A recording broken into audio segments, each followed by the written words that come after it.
This quick 90-Day Fiancé recap details everything that happened in 90-Day Fiancé, The Other Way Season 4 Episode 6, titled, Love is One Thing, which aired on March 12, 2023. The ongoing version of the 90DF spin-off features one returning couple, 46-year-old Daniele Gates and Johan Geronimo, 32, from Love in Paradise, the Caribbean, with Daniele having just moved to the Dominican Republic. A newer couple is Nicole Sherbini, 38, from Los Angeles, and Mahmoud Sherbini, 26, from Egypt. The two are not happy together. 90-Day Fiancé's Gabriel Pabon is a 32-year-old trans man in a relationship with Colombian single mom, Isabel Posada, 34. Then there's Chris Foster, a 40-year-old who thinks she's 20, who's dating Jamie Noguera, 30, in Colombia. Big secrets about these two are dropped during every episode. 46-year-old Oklahoma woman Jen Boker is madly in love with Indian model Rishi Singh, 32, whose family doesn't know he's engaged. Then, there's 67-year-old artist Debbie Aguero and 24-year-old Usama from Morocco. Despite their 42-year-old age gap, Debbie wants to marry Usama. 90-Day Fiancé couple Jen and Rishi. Jen met Rishi's family in the previous episode, where she found out that he'd lied to her, as his relatives had been looking for a woman for him for years. 90-Day Fiancé celeb Jen showed off her Bollywood Zumba skills at a class conducted by her friend, Dear. She admitted that the chemistry between her and Rishi had fizzled out, and complained about Rishi not telling his family about her. Dear was convinced that Rishi was making a fool of Jen. He wanted her to push Rishi, so she could get the answers she deserved. As Rishi taught Jen how to fly kites during the kite festival, he suggested that she should move to his house to understand his family's culture, and what is expected from an Indian wife. For starters, he took her to his friend Surendra's house to learn the duties of a bride, where Jen found out she'd have to wake up at 4 a.m. to make chai for her in-laws. This is not how I expected my life to be after marrying Rishi, 90-Day Fiancé cast member Jen confessed, before adding, I don't have 2 master's degrees so I can go be a maid for your family. 90-Day Fiancé couple Chris and Jamie. 3 days after her arrival in Colombia, Chris went furniture shopping with Jamie, and they couldn't agree on which couch or chairs were the best. As Chris made herself comfortable on a showroom bed, she dropped a new bombshell on Jamie. She said she might have to fly back to Alabama in 1 week because she was served papers to go to court in order to prosecute the man who stole my rare motorcycle. Chris and Jamie would have to change their wedding date. Jamie was hurt, and reminded of Chris ghosting her on her birthday.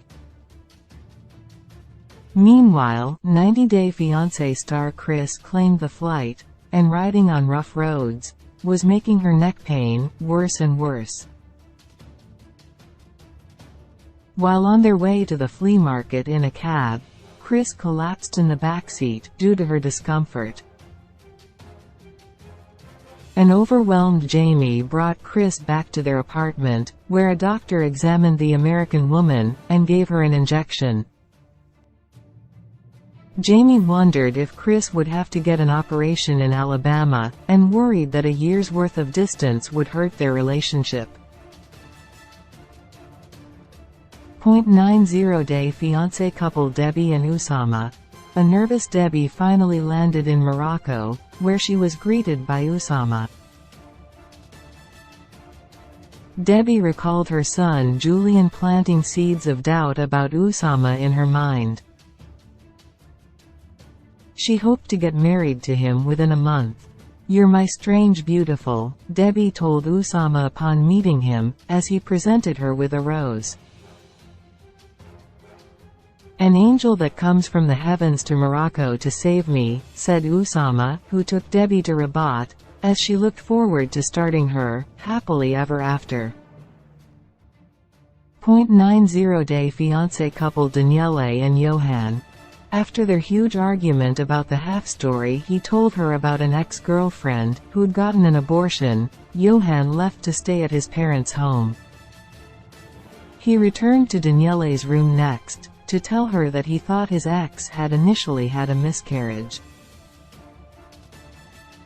He found out through someone else that it was an abortion.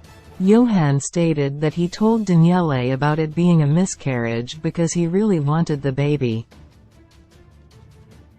That was a very unpleasant moment for Johan. Daniele made Johan realize that clearer communication would help their marriage. He agreed, but wasn't able to convince 90-day fiancé star Daniele that he was capable of having a mature relationship. Regardless, Daniele and Johan kissed and made up. 90-day fiancé couple Gabriel and Isabel. A week into his Colombia move, Gabriel and Isabel visited a plastic surgeon to discuss him not wanting boobies anymore.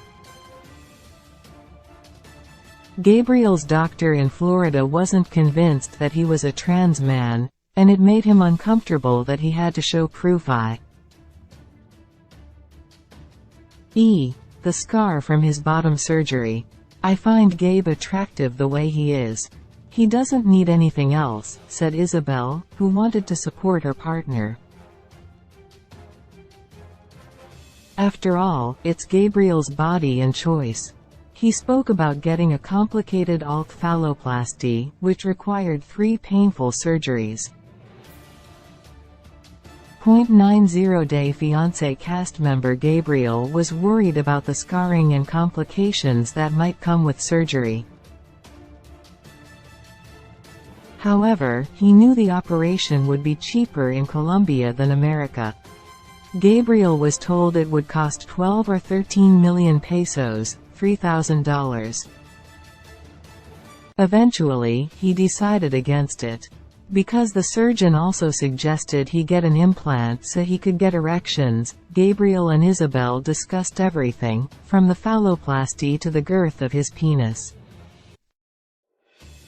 They also talked about how he ejaculates, in a detailed conversation interjected by hilariously botched translations, thanks to their translator. "I like Isabel because she makes me feel normal," added Gabriel. 90-day fiancé couple Nicole and Mahmoud. "Things have really been a struggle so far," said Nicole, while admitting that Mahmoud's residence didn't feel like home yet. Nicole had to stay alone in the house, with nothing to do, while Mahmoud was away at work. Mahmoud was taking Nicole to his uncle's house to discuss a potential business idea she had, about starting their own clothing business with garments that she actually likes. Those clothes would be modest. While visiting his uncle, Nicole refused to cover her hair with a hijab, as doing so makes her feel hot and uncomfortable. Nicole told Mahmoud about her wearing short sleeves in America, which offended him immensely. He felt betrayed since he didn't know about that. "I think we not can be together," said Mahmoud, while storming out of the house crying. Nicole thought that he wanted her to leave her, and started to pack her bags. Mahmoud returned, revealing that he tends to walk away from arguments with his 90-day fiancé wife Nicole, usually to calm down. He said he didn't think Nicole loved him anymore. "I came all this way, you think I don't want you?" asked Nicole. According to her, moving to Egypt after giving up her life in the US was a pretty big gesture of love. Mahmoud asked Nicole, "You want me or not?" The episode ended with yet another fight between the 90-day fiancé, the other-way couple, and Nicole declared, "I've had enough." Quote,